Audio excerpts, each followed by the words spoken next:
Saudi আরবে সংসার আর পাখির বাসা একই বিষয়। আজ আছে কাল নেই। টুনটুনির সংসার আর আমাদের টুনটুনির সংসারের জন্য কিছু খুঁটিনাটি কিনতে গেছিলাম আজকে। তো কি কি কেনাকাটা করি চলেন আপনাদেরকে একটু দেখা। এই যে সুন্দর সুন্দর ঝুড়িগুলো দেখছেন, এই ঝুড়িগুলো মাত্র 5 টাকা করে। দেখে তো মনে হচ্ছিল সবগুলো ঝুড়ি উঠাই নিয়ে চলে আসি একেবারে। আমি আর লোভ সামলাইতে পারছিলাম না দেখে। তো সুন্দর সুন্দর শোপিস দেখে তো আমার মন জোড়ায় যায়। এখানে কিন্তু বাংলাদেশের মতো মাটির হাঁড়ি পাতিলও পাওয়া যায়, চাইলে নিতে পারেন।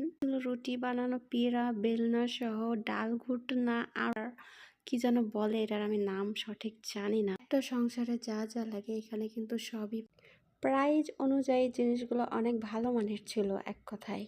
এইদিকে বিভিন্ন ধরনের মগ সহ কাচের গ্লাসের আইটেম ছিল অনেক। তো সবকিছু 5 টাকা করে, আর এটা হচ্ছে 5 টাকার মার্কেট। সৌদি আরবের সংসার তো আর চিরস্থায়ী, তাই আমার মতে এই 5 টাকার মার্কেট থেকে সংসারের জিনিসগুলো নেওয়াটাই বেস্ট হবে।